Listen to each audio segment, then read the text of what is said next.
ഇപ്പം കുറച്ച് കാലമായിട്ട് നമ്മൾ ഇങ്ങനെ ഫോണ് പവർ ഓഫ് ചെയ്യാനോ അങ്ങനെയൊക്കെ റീസ്റ്റാർട്ട് ചെയ്യാനോ ഒക്കെ ആയിട്ട് നമ്മളിങ്ങനെ സൈഡ് ബട്ടൺ അങ്ങനെ ചെയ്യുമ്പോൾ നമുക്ക് ഈ ആസ്ക് ജെമിനിയാണ് വരുന്നത്.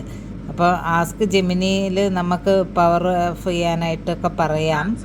അപ്പം പക്ഷേ നമുക്കൊരു പ്രശ്നം വരുന്നത് വൈഫൈ ഇല്ലാത്ത സ്ഥലത്ത് വെച്ചിട്ട് എന്തെങ്കിലും കാര്യത്തിന് നമുക്ക് ഈ പവർ ഓഫ് ചെയ്യേണ്ടി വരുമ്പോഴോ റീസ്റ്റാർട്ട് ചെയ്യേണ്ടി വരുമ്പോഴോ ഒക്കെയാണ് പ്രശ്നം വരുന്നത്. അപ്പോൾ ജെമിനി വർക്കാവുകയില്ല. അപ്പോൾ നമുക്ക് ഫോണ് റീസ്റ്റാർട്ട് ചെയ്യാനും പറ്റില്ല. അപ്പോൾ വൈഫൈ ഇല്ലാത്തടുത്ത് ഇങ്ങനെ ഈ ജെമിനി വരുന്നത് ഒരു ഭയങ്കര ബുദ്ധിമുട്ടുണ്ടാകും. കഴിഞ്ഞ പ്രാവശ്യം എനിക്ക് ഫ്ലൈറ്റിൽ നിന്നൊക്കെ അങ്ങനെ പറ്റിയതാണ്. വൈഫൈ ഇല്ലാത്തപ്പം ഇത് നമുക്ക് ഒന്നും ചെയ്യാൻ പറ്റില്ല, പവർ ഓഫ് ചെയ്തിടാൻ പറ്റില്ല, റീസ്റ്റാർട്ട് ചെയ്യാൻ പറ്റില്ല, അങ്ങനെയൊക്കെ.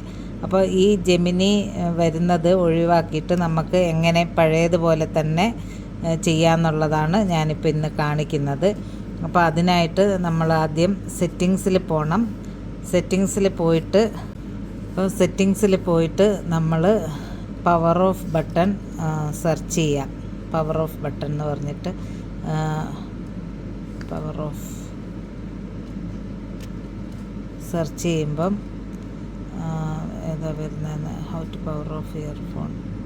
അപ്പോൾ ഇതിലിങ്ങനെ ഈ സൈഡ് ബട്ടൺ എന്ന് പറഞ്ഞിട്ടൊരു ഇത് കാണിക്കും. അപ്പോൾ ഈ ലോങ് പ്രസ് എന്നുള്ളത് ഡിജിറ്റൽ അസിസ്റ്റൻ്റാണ് ഇപ്പം ഓട്ടോമാറ്റിക് ഇവിടെ ആക്കിയിട്ടുള്ളത്.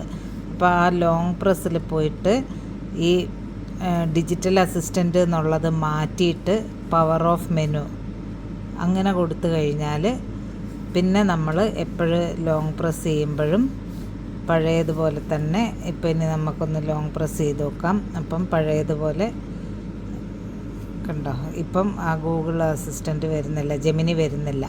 ഇപ്പം നമ്മൾ ലോങ് പ്രസ് ചെയ്യുമ്പം പവർ ഓഫ്, റീസ്റ്റാർട്ട് അങ്ങനെയുള്ള ആ പഴയ സെറ്റിങ്സിലോട്ട് തന്നെ വരും. അപ്പോൾ ഇങ്ങനെയാണ് ചെയ്യേണ്ടത്.